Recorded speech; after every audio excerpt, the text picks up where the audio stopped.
Hello friends, इस video में जे random test number 1 के सॉल्यूशन को डिस्कस करेंगे।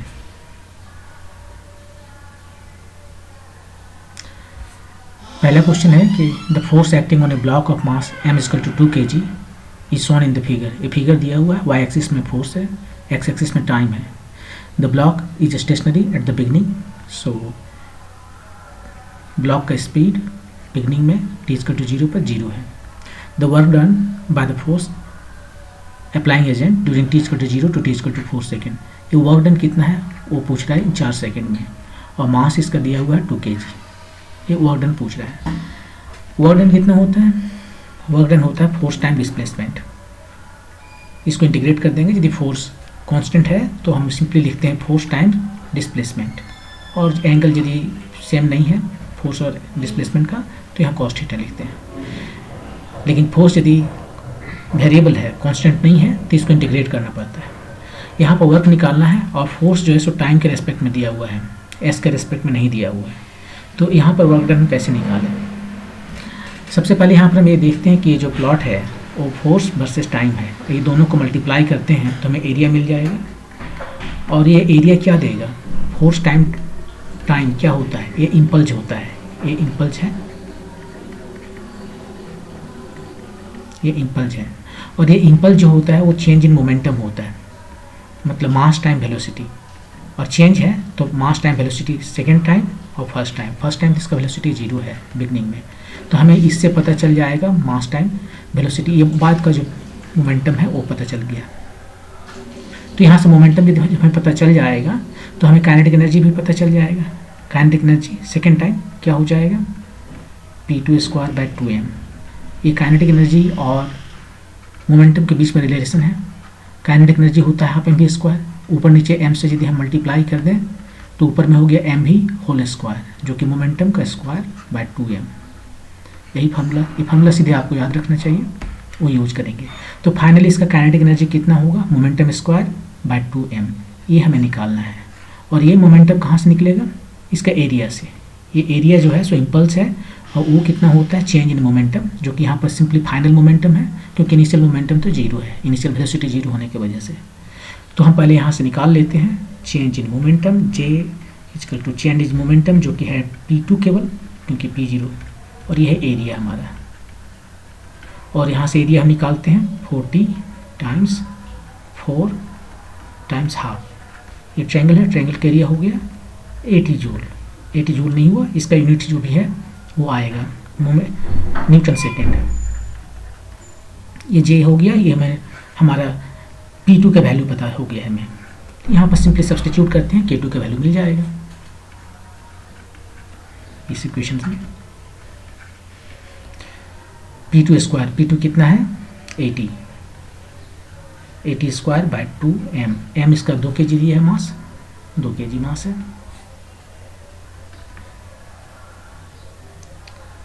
64 टाइम्स 100/4, तो यह हो गया 1600।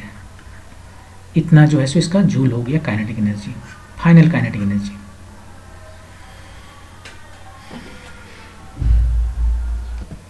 जब हमें काइनेटिक एनर्जी पता चल गया है तो हम वर्क एनर्जी थ्योरम अब लगाएंगे फाइनली, और वर्क एनर्जी थ्योरम का लगाने के साथ ही हम कितना वर्क डन किए हैं वो पता चल जाएगा।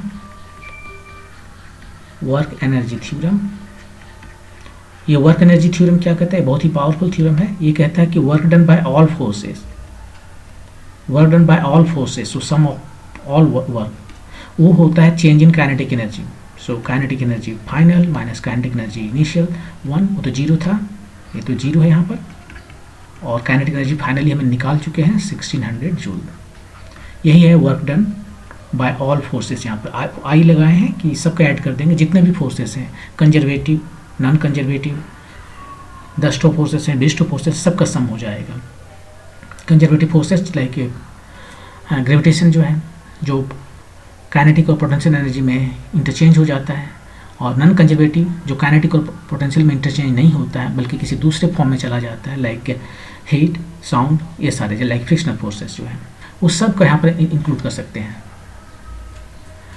और तो इसलिए वर्क डन जो है सो बाय ऑल फोर्सेस यहाँ पर 1600 जूल हो गया। और यहाँ पर सब फोर्सेस कौन है, एक ही फोर्स लग रहा है, क्वेश्चन में तो बताया गया है कि एक ही तो फोर्स लग रहा है जो इसको जो इस तरह से चाह रहा है, इस तरह से चेंज हो रहा है। तो वो चाहे जो भी फोर्स है, वो फोर्स जो एजेंट इस फोर्स को लगा रहा है उसके द्वारा कितना वर्क डन किया गया, वर्क एनर्जी थ्योरम से पता चल गया कि वो जो है so change in kinetic energy है, जो कि इस केस में 1600 जूल है। हमारा 1600 जूल आंसर हो गया, ऑप्शन नंबर 4। आप यदि चाहते तो इसको ऐसे भी बना सकते थे कि आप पहले एफ टी का फॉर्म निकाल लेते। ये फंक्शन, ये स्ट्रेट लाइन है, तो y equal to m x plus c के फॉर्मूला से आप एफ टी निकाल सकते हैं। और एक बार एफ टी निकल गया तो फिर आप वेलोसिटी निकाल सकते हैं, और वेलोसिटी निकल गया तो मोमेंटम निकल जाएगा। यहाँ पर ये p2 निकल जाएगा, और p2 एक बार निकल गया जो कि यहाँ मैंने निकाला है, ये p2 80 वो निकल गया तो फिर वर्क एनर्जी थ्योरम से हमें यहाँ पर पता चल जाएगा कि कितना वर्क डन किया है। मैं आपको वो भी बना कर दिखा देता हूँ।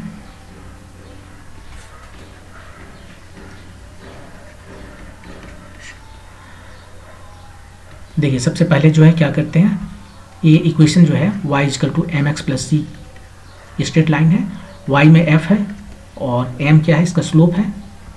ये स्लोप, ये वाला एंगल का 10 थीटा, तो ये एंगल कितना है, ये जो भी एंगल है यहाँ पर हमारा 40 है और ये हमारा 4 है। 10 थीटा कितना हुआ, 40/4, सो 10। और ये इस साइड है तो पाई माइनस थीटा, ये एंगल जो है सो पाई माइनस थीटा है। और यहाँ पर जो स्लोप है वो पाई माइनस थीटा का 10 होगा, जो कि -10 थीटा आएगा, जो कि -10 आ गया। x में t है और c कितना हो जाएगा, x जब हम 0 रखेंगे तो c का वैल्यू मिल जाएगा। ये जब 0 आ जाएगा यहाँ पर तो c कितना है, ये f कितना है 40, तो 40 इसका वैल्यू हो गया। तो ये हमारा इक्वेशन हो गया है, ये स्ट्रेट लाइन का इक्वेशन। और यहाँ से जब हमें फोर्स पता चल गया है तो हम वेलोसिटी निकाल सकते हैं। फोर्स क्या होता है, मास टाइम एक्सलेशन। एक्सलेशन को लिख सकते हैं dv/dt -10t + 40। m 2 है तो 2 यहाँ लिखते हैं, इधर dv रखे, t को इधर ले गए, 10t + 40। इसको जो है सो अब हम इंटीग्रेट कर सकते हैं। जब टाइम 0 है तो स्पीड कितना था, 0। टाइम जब 4 सेकंड है तो स्पीड कितना था, हमें नहीं पता है, पता करना है। ये 4 सेकंड के बाद बोला कि बताना है कि 4 सेकंड के बाद क्या होने वाला है। 4 सेकंड के बाद फोर्स जो है सो 0 हो जा रहा है, ये उस वक्त की बात कर रहा है। तो यहाँ पर यदि हम इसे इंटीग्रेट करते हैं तो इसका इंटीग्रेशन आ गया v, और इधर से देख लेते हैं -10, t का इंटीग्रेशन हो गया t² + 40 t, वैल्यू रखना है 0 to 4। ये हो गया -5 t², 4 का स्क्वायर + 40 t 4 है। ये अपर लिमिट रख दिए, लोअर लिमिट रखते हैं, यहाँ भी 0, यहाँ भी 0, टोटल 0 हो गया। तो ये कितना आ गया, ये हो गया 160, इसको पहले लिख रहे हैं, माइनस ये कितना हो गया 80, तो आ गया 80। ये हमारा 2v = 80 है, तो v कितना हो गया 80/2, सो 40 मीटर/सेकेंड। ये एग्जैक्टली सेम 40 मीटर/सेकेंड यहाँ पर निकाले थे। कहाँ है 40, यही है 40, क्योंकि यहाँ पर ये मोमेंटम है, मोमेंटम मास टाइम वेलोसिटी है, मास 2 kg है, तो यहाँ से भी 40 आ गया। और फिर आप इसको पिछले में जैसे बनाए थे वैसे ही बना सकते हैं। काइनेटिक एनर्जी कितना हो गया, ½ mv², ½ m है 2 और v² है 14 का स्क्वायर, सो 1600 जूल हो गया। चेंज इन काइनेटिक एनर्जी कितना हुआ, k2 - k1, इनिशियली ये 0 है और अभी 1600 है, तो चेंज भी वही 1600 जूल हुआ। अब वर्क एनर्जी थ्योरम लगा देंगे यहाँ पर।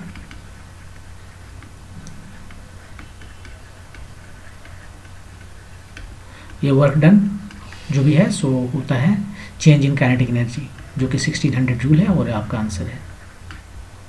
तो 2 तरीके से आप बना सकते हो उसे। ओके, मूव करते हैं नेक्स्ट क्वेश्चन पे। The maximum height attained and range of projectile are h and r respectively. यहाँ पर मैक्सिमम हाइट दिया हुआ है और रेंज दिया हुआ है। The equation of the trajectory बताना है आपको। देखिए इक्वेशन ऑफ ट्रेजेक्ट्री क्या होता है, ये होता है x tan theta minus half g x square by u square cos square theta, ये होता है। इसको भी बनाने के दो तरीके हैं। पहला तरीका ये है कि यहाँ पर हमारा जो चीज़ें मुझे पता होना चाहिए वो है थीटा और यू, लेकिन उसे मुझे एच और आर के रूप में लिखना है।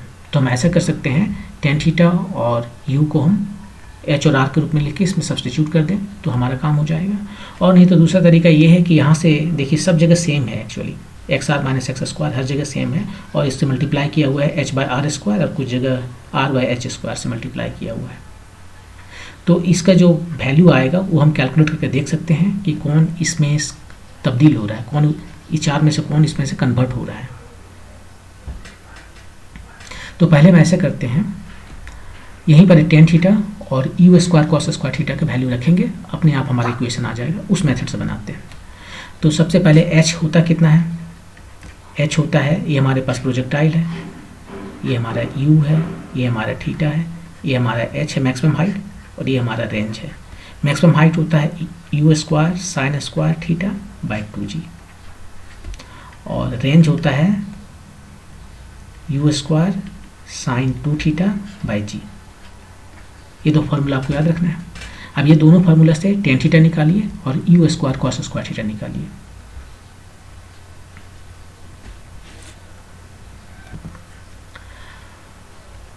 यदि हम h को r से डिवाइड कर दें तो यू स्क्वायर 2g कट जाएगा, g कट जाएगा, 2 रहेगा उसको देखेंगे बाद में। यू स्क्वायर और g ये दोनों ही कट जा रहा है। यहाँ पर साइन स्क्वायर थीटा, यहाँ साइन 2 थीटा है। साइन 2 थीटा मतलब 2 times sine theta times cos theta, एक साइन थीटा कट जाएगा और टेन थीटा आ जाएगा। तो आप सिंपली h को r से डिवाइड करके देखिए क्या हो रहा है। ये है you square sine square theta by 2g times r, यहाँ पर लिख रहे हैं r है यू स्क्वायर बाई जी, और साइन 2 थीटा को लिखते हैं 2 times sine theta cos theta. ये जी खत्म, ये यू स्क्वायर खत्म, एक तो साइन थीटा भी खत्म, ऊपर में साइन थीटा, और नीचे में ये 2 बचा हुआ है, ये 2 बचा हुआ है, और कॉस थीटा। तो कितना आ गया, टेन थीटा डिवाइडेड बाई 4। तो टेन थीटा का वैल्यू हमें पता चल गया 4 टाइम्स एच बाई आर। इसको यहाँ पर सब्स्टिट्यूट करना है। साथ में मुझे you square cos square theta का भी वैल्यू सब्स्टिट्यूट करना है। तो कॉस स्क्वायर थीटा यहाँ से निकाल के भी सब्स्टिट्यूट कर सकते हैं, लेकिन फिर यू स्क्वायर का वैल्यू भी रखना पड़ेगा, यहाँ से या यहाँ से कहीं से भी। तो ऐसा क्यों ना करें, यहीं से हम you square cos square theta की वैल्यू निकालते हैं, वो हमारा लेजी हो जाएगा। यहाँ पर दिख रहा है you square cos square theta निकल जाएगा। You square cos square theta जो है सो क्या हो जाएगा, you square 1 minus sine square theta. या फिर इसको ऐसे नहीं करते,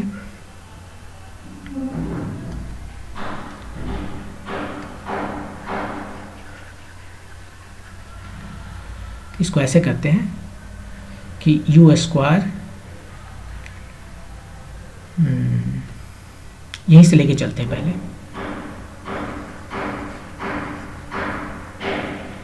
ये you square sine square theta, ये है 2gh, और मुझे क्या चाहिए, मुझे चाहिए you square cos square theta. तो हम ऐसा करते हैं,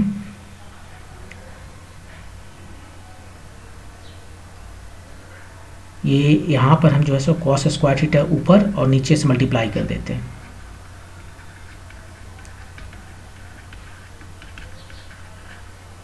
ऐसा क्यों कर रहे हैं, कॉस स्क्वायर थीटा ऊपर और नीचे से मल्टीप्लाई कर देते हैं। ऐसा करने से क्या होगा कि हमें जो चीज़ चाहिए you square cos square theta वो यहाँ पर मिल गया, और ये sine theta by cos theta का होल स्क्वायर वो वैल्यू में पता है। तो इस तरह से हमें यहाँ पर उसका वैल्यू मिल गया है। ये 2gh इधर है और इधर चला गया 1 बाय टेन स्क्वायर थीटा। ये sine square theta by cos square theta tan square theta हुआ, जो कि यहाँ चला आया 2gh टाइम्स। अब टेन स्क्वायर थीटा का वैल्यू में पता है 4h बाय आर है, तो ये हो गया 16h square by r square. और फाइनली ये हो गया, एक तो h भी चला गया और ये 8 बार में ये भी चला गया, तो बच गया g r square by 8 times h। तो ये हमें u square cos square theta का वैल्यू 1 पता चल गया। ये दोनों ही को सब्स्टिट्यूट कर देंगे और हमारा आंसर आ जाएगा। तो ट्रेजेक्ट्री का जो इक्वेशन है x tan theta minus g x square by 2 u square cos square theta, इसी में सब्स्टिट्यूट करते हैं। एक्स ये टेन थीटा कितना है, शायद 4h/r है, g x square by 2 times इसका वैल्यू भी निकाले हुए हैं, यह 4h/r सही है। यह g r square by 8h, g r square by 8h, ये आपका आंसर हो गया। ये देखिए 2 4 बार में चला गया और क्या है, यहाँ से 4h/r निकाल लीजिए, ये हो गया x माइनस ये क्या आ गया, यहाँ पर 4 निकल गया, h निकल गया, r भी निकल गया, जो बच गया सो लिखते हैं। ये g तो खत्म हो गया है, इसको लिखने की जरूरत नहीं है। एक्स स्क्वायर बाय r, इतना ही है, कुछ बचा और क्या। ये एक्स स्क्वायर है, यहाँ 4 बाहर चला गया है, आर स्क्वायर में एक आर बाहर चला गया, इतना बचा है। इसको यदि हम सिंप्लीफाई कर दें तो 4h/r स्क्वायर हो गया, ये x time r minus x square. ये हमारा इक्वेशन हो गया in terms of height, maximum height और रेंज में। 4h/r square, 4h/r square x r times minus x square, ये ऑप्शन नंबर 3। तो इसमें बस यही करना था कि हाइट और रेंज दोनों को यू और थीटा के टर्म में लिख लेते हैं। ये दोनों से हमें टेन थीटा नहीं चाहिए, क्योंकि इक्वेशन ऑफ ट्रेजेक्ट्री तो ये है हमारे पास। यहाँ पर एक्स को तो रखना ही है, वाई एक्स को तो रखना ही है, क्योंकि वो लोकस बताता है। टेन थीटा की वैल्यू यहाँ से निकाल लिए, जस्ट डिवाइड करने पर टेन थीटा निकल गया, और you square cos square theta का वैल्यू यहाँ से निकाल लिए। इसी में जो मैंने कॉस स्क्वायर थीटा ऊपर नीचे से मल्टीप्लाई करके ये निकाल लिया और उसको सब्स्टिट्यूट कर दिया, तो आंसर आ गया। तो ये आपका आंसर है। यदि इतना नहीं करना चाहते तो आप एक करके देख सकते हैं यहाँ पर, लेकिन 2 ऑप्शन है, एक जगह h/r स्क्वायर है, एक जगह h/r स्क्वायर है। ये दोनों में देखिए कौन आपको टेन थीटा देता है, h/r square tan theta time some constant देता है या r/h स्क्वायर देता है, केवल यही देगा टेन थीटा। और उसके बाद में इसको इससे मिला के आप देख सकते हो कि कौन आपका इक्वेशन सही है, ये इक्वेशन सही है या ये इक्वेशन सही है। यहाँ पर 4 आएगा या 2 आएगा, ये आपको देखना है। वैसे मैंने ये मेथड बता दिया, आप चाहो तो दूसरा मेथड से अपने आप बना लो। ओके, मूव करते हैं नेक्स्ट क्वेश्चन पे। ये क्वेश्चन है कि 2 ब्लॉक है बी और सी, इसका मास दिया हुआ है 1 kg और इसका मास है 2 kg, और ये स्प्रिंग से कनेक्टेड है। स्प्रिंग का स्प्रिंग कांस्टेंट दिया हुआ है 800/3 न्यूटन पर मीटर। एक तीसरा ब्लॉक लिया जिसका मास पहले ब्लॉक के बराबर है, m1 के बराबर है। इसका मास m1 है, इसका मास m2 है, ये दोनों का m1 है, और वो इधर से मूव कर रहा है किसी स्पीड से 5 मीटर पर सेकेंड की स्पीड से। वो जाके इसमें हिट किया, और हिट करने के बाद में ये मूव करेगा, तो अकेले मूव नहीं करेगा, ये तो कनेक्टेड है स्प्रिंग से, तो ये दोनों साथ में मूव करेगा। क्वेश्चन ये है कि maximum compression in the spring कितना है, स्प्रिंग कितना है, ये स्प्रिंग जो है उसमें मैक्सिमम कंप्रेशन कितना होगा ये बताना है। तो देखिए मैक्सिमम कंप्रेशन कितना होता है, वो कब होता है, मैक्सिमम कंप्रेशन तब होता है जब ये दोनों का स्पीड सेम हो जाए। देखिए शुरू में क्या हो रहा है, शुरू में इसका स्पीड है, ये रुका हुआ है, लेकिन ये आगे बढ़ना चाह रहा है तो इसको पुश करेगा तो ये भी चलने लगेगा। तो शुरू में इसका स्पीड 0 था, इसका स्पीड भी है, और उसके बाद में इसका स्पीड कम होने लगेगा क्योंकि इस पर फोर्स लग रहा है लेफ्ट साइड में, लेकिन इसका स्पीड ज़्यादा होगा क्योंकि इसमें फोर्स लग रहा है राइट साइड में। तो ये 0 से बढ़ते बढ़ते कुछ आगे मैक्सिमम तक जाएगा, अपना स्पीड लेगा, और इसका स्पीड ये भी से घटते घटते कुछ दूसरा जगह पर जाएगा, और उस एक समय ऐसा आएगा जब दोनों का स्पीड सेम हो जाएगा। जब दोनों का स्पीड सेम हो जाएगा तब इसमें और कंप्रेशन नहीं आएगा। जब तक इसका स्पीड पीछे वाले का स्पीड आगे के स्पीड से कम है, ये इसको पुश कर रहा है, पुश कर रहा है मतलब उसमें कंप्रेस्ड हो रहा है। लेकिन जैसे ही ये दोनों का स्पीड सेम हो जाएगा तब इसमें कंप्रेशन और नहीं पॉसिबल है, क्योंकि कोई किसी इसको खींच ही नहीं रहा है और नहीं प्रेस कर रहा है, तो वो हो गया उसका मैक्सिमम कंप्रेशन। और दूसरी बात यहाँ कोलिजन से है, ये दोनों देखिए इलास्टिक कोलिजन है, कहीं इलास्टिक लिखा होगा इलास्टिकली, और दोनों का मास सेम है तो यदि दोनों का मास सेम है और जब वो इलास्टिकली कोलाइड करता है तो अपने वेलोसिटी को एक्सचेंज कर लेता है। इसका वेलोसिटी 5 मीटर पर सेकेंड है, इसका रुका हुआ है 0 है, तो अब ये रुक जाएगा ए वाला और बी का स्पीड हो जाएगा 5 मीटर पर सेकेंड। तो कॉलिजन के बाद में इसका स्पीड है 5 मीटर पर सेकेंड। और तो हमें स्पीड पता चल गया कि ये जो स्प्रिंग मास का सिस्टम है M1 M2 वाला BC, वो उसमें बी का स्पीड जो है स्टार्टिंग स्पीड 5 मीटर पर सेकेंड है और हमें बताना है कि मैक्सिमम कंप्रेशन कितना है। इसके लिए एक फार्मूला है, बहुत सिंपली हम इस फार्मूला यूज़ कर सकते हैं कि ये जो मैक्सिमम स्प्रिंग एनर्जी है, मैक्सिमम स्प्रिंग एनर्जी वो होता है हाफ म्यू वी स्क्वायर, भी ए स्क्वायर लिखेंगे। और म्यू क्या है? म्यू रिड्यूस्ड मास है, ये दोनों का रिड्यूस्ड मास है। म्यू को कहते हैं मास ऑफ बी टाइम दोनों का product divided by sum. Product दोनों का मास कितना है? 1 kg 2 kg है, यहाँ से निकाल लेते हैं 1 kg 2 kg डिवाइडेड बाय 1 + 2, तो आ गया 2/3 kg। ये है म्यू का वैल्यू। इसका डायमेंशन मास का है, देखिए एक तो मास कट गया, एक तो बचा हुआ मास का, तो 2/3 यहाँ पर हमें पता चल गया है। और स्पीड कितना है यहाँ पर इसका, वो तो अभी देख लिया 5 मीटर है, ये 2 चला गया तो 25/3 इतना एनर्जी आया। लेकिन हमसे एनर्जी नहीं पूछा गया, हमसे पूछा गया कंप्रेशन कितना होगा। मैक्सिमम स्प्रिंग एनर्जी जो है वो होता है, स्प्रिंग एनर्जी होता है हाफ के एक्स स्क्वायर। एक्स यहाँ पर कंप्रेशन है, वो भी मैक्सिमम कंप्रेशन, यही हमसे पूछा गया। जब वो मैक्सिमम कंप्रेशन में तो एनर्जी कितना होगा, हाफ के जितना कंप्रेशन है, ये कंप्रेशन का स्क्वायर। और यहाँ से आप निकाल सकते हो एक्स मैक्स जो है, सो ये हो गया 2 × 25/3, 2 उधर चला गया और के नीचे है और सबका स्क्वायर रूट,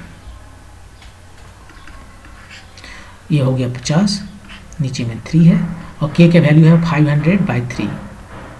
एक बार चेक कर लेते हैं, 800/3 है।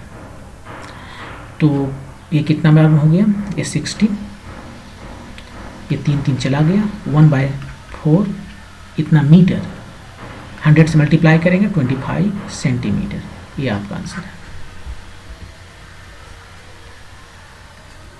25 सेंटीमीटर।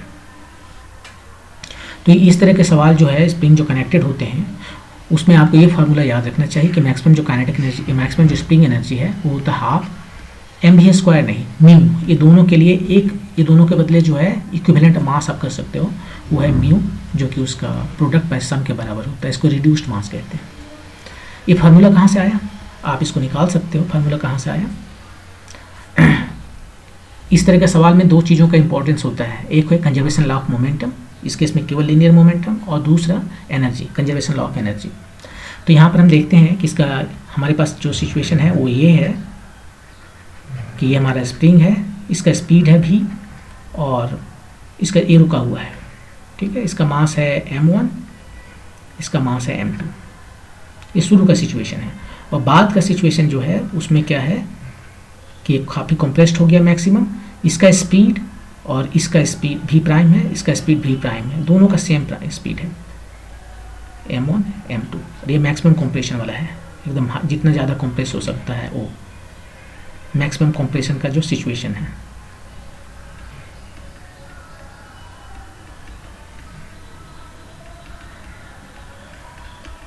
ठीक है, तो 2 चीज़ हमें करना है, केवल conservation law of linear momentum वो चलते हैं, conservation law of linear momentum. इसके पास कितना मोमेंटम है शुरू में, m1 भी, और इसका तो मोमेंटम है नहीं, तो 0 ऐड करना चाहे तो कर सकते हैं। बाद में दोनों का स्पीड सेम है, इसका भी सेम है, इसका भी सेम है, m1 और m2 दोनों का स्पीड सेम है, तो मोमेंटम सिस्टम का कितना हो गया v प्राइम, यहाँ से v प्राइम निकल गया, ये हो गया m1 v bye m1 plus m2। ये कॉमन वेलोसिटी है दोनों का, और ये ऐसा तब होता है जब मैक्सिमम कंप्रेशन रहता है। और मैक्सिमम कंप्रेशन रहता है, यहाँ पर जो एनर्जी कितना आएगा वो निकालिए। यहाँ पर जो मैक्सिमम स्प्रिंग एनर्जी है, मैक्सिमम स्प्रिंग एनर्जी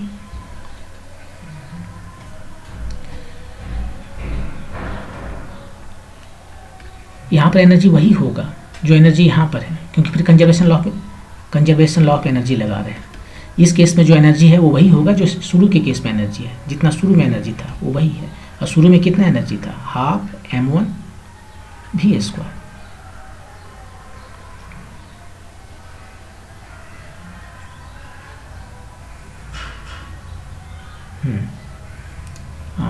लेकिन अभी जो इसके पास एनर्जी है, अभी दो एनर्जी है, मैक्सिमम स्प्रिंग एनर्जी और अभी इसका हाफ, दोनों साथ में चल रहा है, तो ये इसका काइनेटिक एनर्जी हुआ।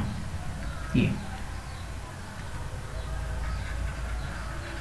इसको फिर से लिखते हैं ऐसे, कंजर्वेशन लॉ ऑफ एनर्जी है, एनर्जी अभी बाद में फाइनल में कितना है जितना शुरू में था, तो फाइनल में कितना है, ये सिचुएशन में एनर्जी जो है ये फाइनल सिचुएशन है।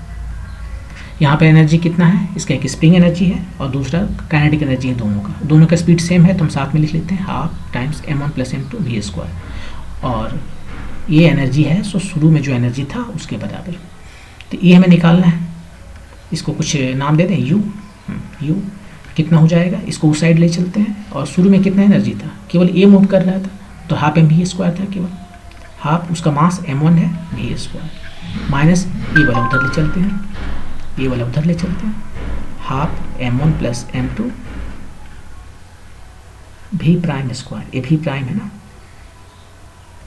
ये v प्राइम है। अभी दोनों का स्पीड देखते v प्राइम है, v प्राइम के वैल्यू यहाँ पर निकला हुआ है, उसको सब्स्टिट्यूट कीजिए, थोड़ा सा सिंप्लीफाई कीजिए, आपको फार्मूला आ जाएगा। आपको आ जाएगा half m1 m2 divided by m1 plus m2 times शुरू का स्पीड, यहाँ वाला स्पीड ही है सो। और इसी को हम हाफ ऐसे याद रखने में दिक्कत होगा तो म्यू v स्क्वायर ऐसे याद रखते हैं। म्यू जो से रिड्यूस्ड मास है, जो कि product of mass divided by sum of mass है। तो इस तरह से फार्मूला आता है और इस फार्मूला को यूज करने से आप इसको बहुत आसानी से निकाल सकते हैं। ओके, मूव करते हैं नेक्स्ट क्वेश्चन पे। ये क्वेश्चन है कि एक small solid cylinder and A small solid sphere, दो चीज़ें हैं, एक सिलेंडर है सॉलिड और एक सॉलिड स्फीयर है, दोनों का मास m है, दोनों का रेडियस r है, वो मूव कर रहा है एक स्मूथ इंक्लाइन प्लेन। ये जो है सो स्मूथ है, फ्रिक्शनलेस है, ये इंक्लाइन प्लेन है सरफेस पे और ये मूव कर रहा है as shown in the figure. The ratio of the velocity of cylinder to sphere after reaching the ground. ये ग्राउंड है, यहाँ पर जब ये आ गया वापस वहाँ से चल के यहाँ पर आ गया, तो फर्स्ट केस में मान लेते हैं सॉलिड सिलेंडर आया, सेकंड केस में सॉलिड स्फीयर आया, दोनों का अपना अपना वेलोसिटी है, उसके वेलोसिटी का रेशियो क्या है, रेशियो ऑफ देयर वेलोसिटी क्या है। तो देखिए इसमें क्या है कि ये है तो सिलेंडर या स्फीयर और रोटेट कर सकता है, लेकिन यहाँ ये स्मूथ है, ये फ्रिक्शन लेस है। ये रोटेशन जो होता है वो कैसे आता है, रोटेशन आता है फ्रिक्शन के जरिए। फ्रिक्शन नहीं रहेगा तो वो रोटेट नहीं करेगा, वो केवल स्लाइड करेगा। तो यहाँ फ्रिक्शन है नहीं, फ्रिक्शन जब रहता है तो इधर से इसको एक टॉर्क प्रोवाइड करता है ना, इसके अबाउट, इस एक्सिस के अबाउट जो है ये ऐसे रोटेट करता है। रोटेट करने के लिए इसको फ्रिक्शन चाहिए, तो इस पर दो फोर्सेस लगते हैं, तीन फोर्सेस लग रहे हैं। एक इसका मास है जो कि देख लीजिए सेंटर से होकर जा रहा है, तो सेंटर से होकर जो एक्सिस है उसके अराउंड ये मूव नहीं करेगा। दूसरा है नॉर्मल रिएक्शन, नॉर्मल रिएक्शन भी सेंटर से होकर पास कर गया, एक्सिस से होकर पास कर गया, तो ये भी कोई मदद नहीं करेगा इसको रोटेट करने में। और तीसरा ये है हमारा फ्रिक्शन फोर्स, तो ये जो है टॉर्क लगा रहा है, ये इधर से होकर पास नहीं कर रहा है। जो एक्सिस है इसका एक्सिस है हॉरिजॉन्टल और पैरेलल टू जस्ट हॉरिजॉन्टल है, हॉरिजॉन्टल, हाँ ये हॉरिजॉन्टल है, यहाँ से होकर नहीं सेंटर से होकर जाता है। तो उसके बाद ये जो टॉर्क है वो टॉर्क प्रोड्यूस करता है ये फ्रिक्शन फोर्स टाइम्स ए रेडियस, इतना टॉर्क देता है और इसी टॉर्क की वजह से घूमता है। यहाँ पर स्मूथ होने की वजह से ये जो फ्रिक्शन है वो हो गया 0, तो इस पर कोई टॉर्क लगेगा नहीं। तो देखिए वेट ने टॉर्क नहीं लगाया, नॉर्मल रिएक्शन ने टॉर्क नहीं लगाया, फ्रिक्शन है नहीं तो वो भी टॉर्क नहीं लगाएगा। जब टॉर्क नहीं लगेगा तो ये रोटेट नहीं करेगा, नो टॉर्क नो रोटेशन, मतलब नो रोटेशन। तो ये रोटेट कर सकता है लेकिन ये स्मूथ होने की वजह से रोटेट नहीं कर रहा है, केवल स्लाइड कर रहा है, ओनली स्लाइडिंग। ओनली स्लाइडिंग मतलब कि केवल ट्रांसलेशनल काइनेटिक एनर्जी, कोई रोटेशनल काइनेटिक एनर्जी नहीं। उसके बाद में हम कंजर्वेशन लॉ ऑफ एनर्जी लगा लेते हैं। कंजर्वेशन लॉ ऑफ एनर्जी, इसको ए पॉइंट कहते हैं, इसको बी पॉइंट कहते हैं, दोनों जगह इसको एनर्जी सेम है। यहाँ पर एनर्जी कितना है, मान लेते हैं ये हाइट h है तो mgh है, दोनों का m इसका कैपिटल है, मास यहाँ पर दिया हुआ है, कैपिटल मास है, प्लस काइनेटिक एनर्जी शुरू में रुका हुआ है, यहाँ आ गया तो पोटेंशियल एनर्जी जीरो हो गया, क्योंकि यही हमारा रेफरेंस लाइन है पोटेंशियल एनर्जी के लिए। हम रेफरेंस लाइन कोई भी ले सकते हैं, मैंने इस वक्त मैंने यहाँ लिया, यहाँ भी ले सकते हैं, यहाँ भी ले सकते हैं, कहीं भी ले सकते हैं, फ्री आप देखिएगा सेम आंसर आएगा। तो खैर ये पोटेंशियल एनर्जी जीरो हो गया और kinetic energy half m v square, यहाँ से भी आपको आया स्क्वायर रूट ओवर 2gh। ये ना ही m पर डिपेंड करता है, ना ही r पर डिपेंड करता है, किसी चीज़ पर डिपेंड नहीं कर रहा है। एक्चुअली ये मोमेंट ऑफ इनर्शिया पर भी डिपेंड नहीं कर रहा है। ये दोनों किस चीज़ में डिफर करता है, ये जो दोनों दिख रहा है इसका मोमेंट ऑफ इनर्शिया i जो है वही डिफरेंट होता है। दोनों का मास और रेडियस तो सेम है, तो क्या चीज़ में डिफर कर रहा है, केवल मोमेंट ऑफ इनर्शिया। और मोमेंट ऑफ इनर्शिया कब आता है, जब हम इसका वेलोसिटी लिखते हैं इन टर्म्स ऑफ, जब हम रोटेशनल काइनेटिक एनर्जी को भी इंक्लूड करते हैं। जैसे कि मान लीजिए यदि रोटेट भी कर रहा होता तो यहाँ पर इसका जो वेलोसिटी आता वो होता root over 2gh by 1 plus i by m r square आता है, एम आर स्क्वायर। ये था।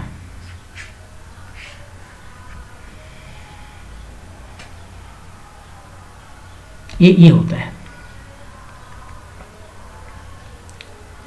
लेकिन इस केस में just square root over 2gh, आपको ये फार्मूला भी याद रखना चाहिए कि यहाँ पर जो स्पीड है वो कितना होगा, ये हाइट हमारा है तो square root over 2gh divided by 1 plus i by m r square. लेकिन इस केस में चूंकि फ्रिक्शन है नहीं, तो फ्रिक्शन है नहीं तो ये टर्म गायब हो जाएगा, केवल ये square root over 2gh term बचा। तो अब कोई फर्क नहीं पड़ता वो सॉलिड सिलेंडर है, पॉइंट मास है, स्फीयर है या हॉलो स्फीयर है, कुछ भी है, सबका वेलोसिटी यहाँ पर सेम आएगा। ये स्फीयर हो तो भी उतना ही आएगा और सिलेंडर हो तो भी उतना आएगा, वो सॉलिड हो या हॉलो हो कोई फर्क नहीं पड़ता, सबका स्पीड उतना ही आएगा। तो उसका जो रेशियो है, उसका स्पीड का जो रेशियो है वो हो जाएगा 1:1। ये आपका आंसर हो गया 1:1 HR का।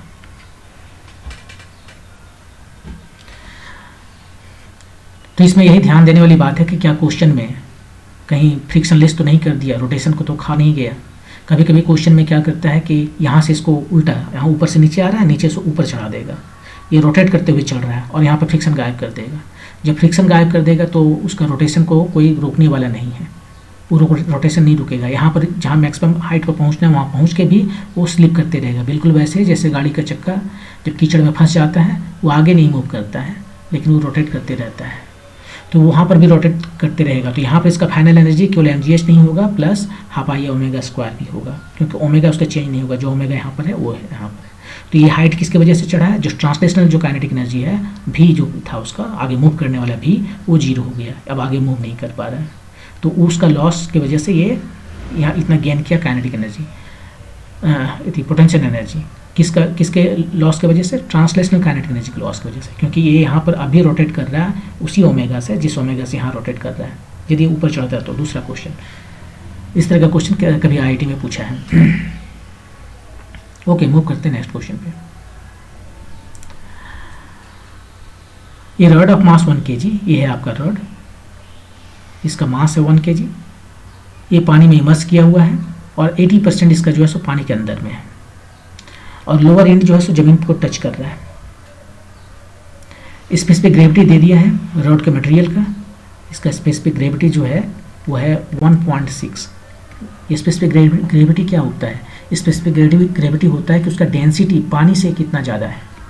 तो डेंसिटी जो है मटेरियल का पानी के डेंसिटी से कितना ज़्यादा है, मतलब 1.6 टाइम ज़्यादा है वाटर का डेंसिटी से। इसका वाटर का डेंसिटी होता है 1000 किलोग्राम पर क्यूबिक मीटर, तो ये हो गया 1600 किलोग्राम पर क्यूबिक मीटर।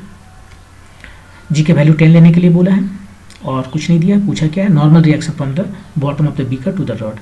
इस पर जो नॉर्मल रिएक्शन लगेंगे वो फोर्सेस कितने लग रहे हैं इस पर। पहला फोर्स लग रहा है इसका वेट mg, दूसरा फोर्स लग रहा है ये नॉर्मल रिएक्शन,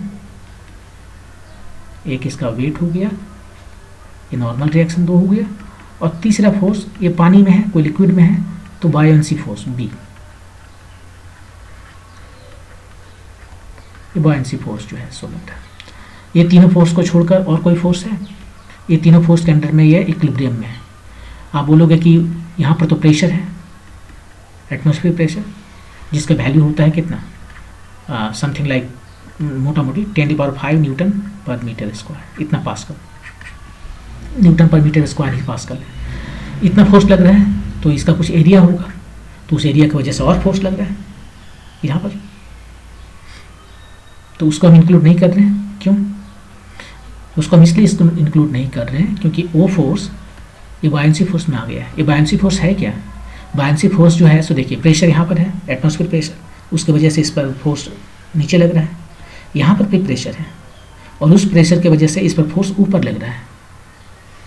तो एक फोर्स ऊपर लग रहा है, एक फोर्स नीचे लग रहा है।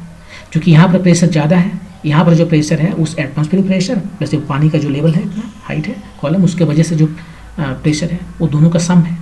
तो यहाँ पर प्रेशर ज़्यादा है तो नीचे में जो फोर्स लगेगा वो ज़्यादा लगेगा ऊपर से, और इसी की वजह से एक फोर्स अपवर्ड डायरेक्शन में ये फील करता है लिक्विड में, जिसको हम बायोंसी फोर्स कहते हैं, और उसका वैल्यू होता है वी रो जी। आप यदि कैलकुलेट करोगे सिंपली सेम फार्मूला से कि यहाँ पर फोर्स निकालो, यहाँ पर फोर्स निकालो और उसका डिफरेंस ले लो, तो आएगा बायोंसी फोर्स जो कि होगा वी रो जी। रो यहाँ डब्ल्यू का पानी का डेंसिटी।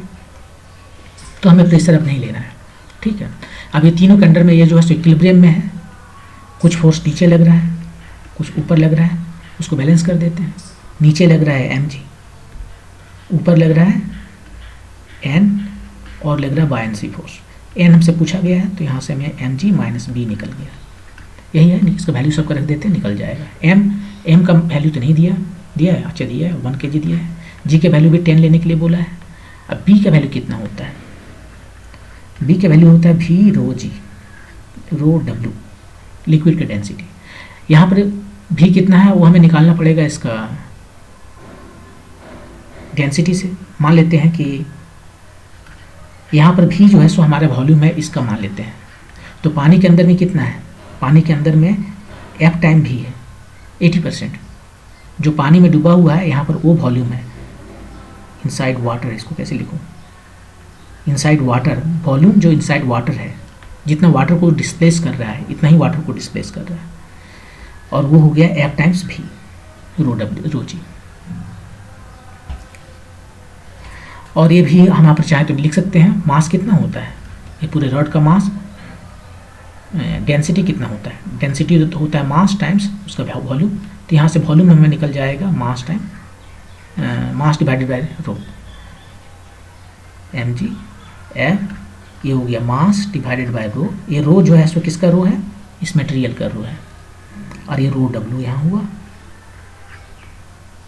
यहाँ से जो कॉमन है हो सकता है निकाल लेते हैं, mg हो गया common, 1 minus f divided by ये रो बाय रो w, यही आपका आंसर है। सबका वैल्यू सब्स्टिट्यूट कीजिए, अब सब कुछ आपको पता है, m पता है, g पता है, f पता है 80%, 0.8 लिखेंगे, और रो बाय रो w ये भी पता है, यहाँ पर 1.6 लिखेंगे। सबका वैल्यू रखिए, देखिए आपका m है 1 kg, ये पर चेक कर लेते हैं, हाँ 1 kg। g के वैल्यू बोला गया 10 लेने के लिए, f है 0.8, 80% ही 0.8 है, और रो बाय रो w जो है 1.6 है, स्पेसिफिक ग्रेविटी है। तो ये कितना हो गया? ये हाफ हो गया, राइट। 10 टाइम्स 1 माइनस 0.5, 10 टाइम्स 0.5, तो ये हो गया 5 न्यूटन। ये आपका आंसर हो गया 5 न्यूटन, ऑप्शन 3। तो इस क्वेश्चन को ऐसे बना सकते हैं कि जब भी कोई रड वगैरह इमर्स हो पानी में या और दूसरे लिक्विड में, तो उस पर जो फोर्सेस हैं उसका जो वेट है mg, इसको काउंटर बैलेंस करता है ये दोनों मिल के। ये देखिए इसको काउंटर बैलेंस कर रहा है, एक तो नॉर्मल रिएक्शन, एक ये भी बायोंसी फोर्स। इस क्वेश्चन में मैंने ऐसा बनाया कि ये ज़मीन को टच कर रहा है, एक नॉर्मल रिएक्शन मिल रहा है। हमेशा ज़रूरी नहीं है, हमें कभी कभी ये पानी में पूरा फ्लोट कर रहा होगा, तो उस केस में ये नहीं रहेगा, ये केवल बायोंसी फोर्स इसको बैलेंस कर लेगा। और इस तरह से इसको सिंप्लीफाई करके हम आंसर पता कर सकते हैं। ओके, नेक्स्ट वीडियो में हम दूसरा सेट को सॉल्व करेंगे। Thank you.